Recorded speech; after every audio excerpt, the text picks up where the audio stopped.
Coronavirus disease or COVID-19 is an infectious disease caused by the SARS-CoV-2 virus. Most people who fall sick and with COVID-19 will experience mild to moderate symptoms and recover without special treatment. However, some will become seriously ill and require medical attention. The virus can spread from infected person's mouth or nose in small liquid particles when they cough, sneeze, speak, or breathe. These particles range from larger respiratory droplets to smallest aerosols.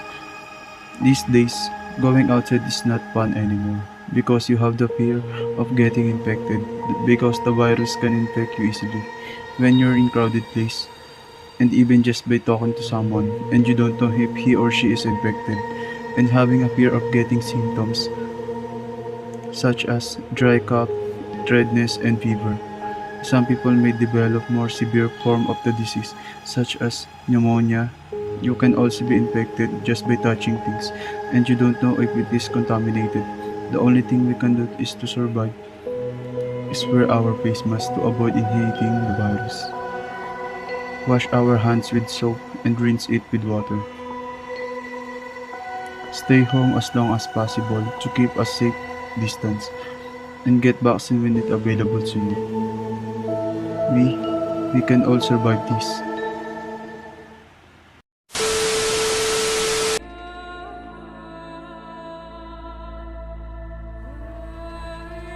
The COVID-19 pandemic. It has given us very hard time with our studies, and it's harder to collect money. Many people lose their lives and loved ones. Many people had suffered in depression. Many people lose hope. And because of that, quarantine began. And because of quarantine, we cannot go out and explore the world more. But there are also some good things that quarantine gave us. It made us clean our house more often. We do course more often. We have discovered things that we can do, such as discovering our talents. We spend more time with our family at home and talk and play with them.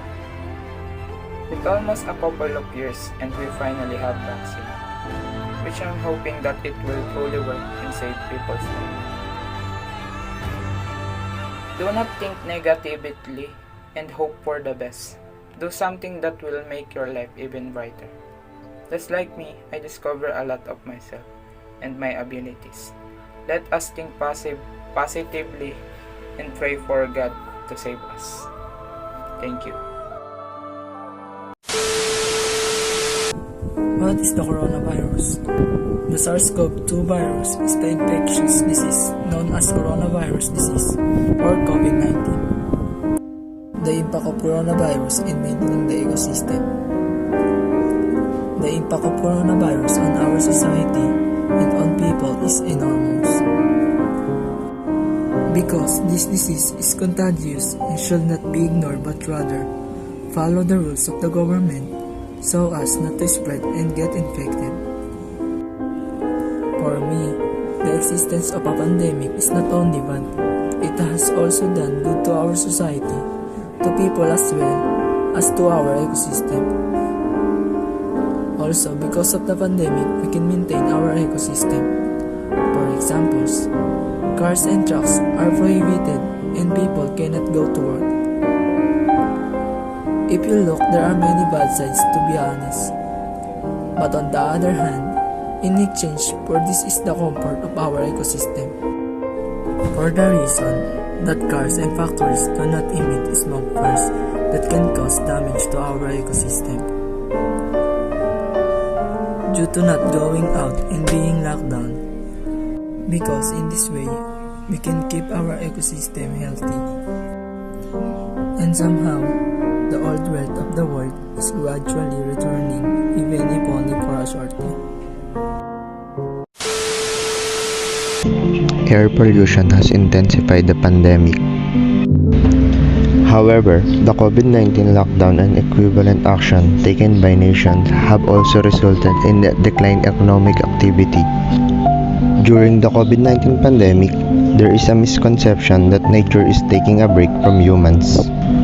the impacts of COVID-19 are unavoidable since the lockdown of social and economic activities reduce human pressure on the natural ecosystem. This caused a temporary reduction in global greenhouse gas emission and local air pollution. Atmospheric concentration of greenhouse gases emission will continue to be comparatively low as long as the coronavirus pandemic prevents an increase in economic activity. It would be naive to assume that this is a long-lasting environmental improvement, as emissions will almost certainly return to their pre-crisis levels once the economy begins to recover from the crisis. We are all unprepared for the effects that the disease known as COVID-19 will have on the planet, and many people are surprised by its emergence. Since it is not safe to leave the house due to the disease's contagious nature and the fact that it affects both the elderly and children. The majority of our people have lost their jobs, businesses have failed, and numerous plans have been put on hold. Many people have also worked hard and made sacrifices to help the disease disappear. Because there are no longer any cars on the road, it has had a significant impact on our environment, has temporarily cleared the air. Since fewer individuals are cutting down trees, the world benefits as well.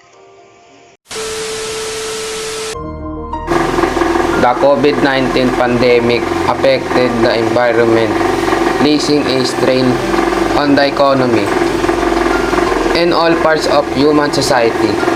The effects of COVID-19 are initiable as there is reduction in human pressure on the natural ecosystem. Because of the lockdown of social economic activities, ecosystem integrity in terms of species diversity and threats.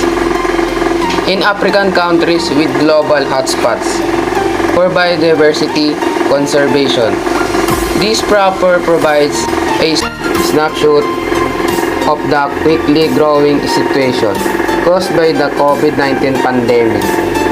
Lockdown and predicts events during normality.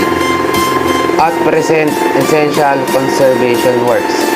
Protected Area National Park. Stop still, patrol and guard vulnerable species and landscape.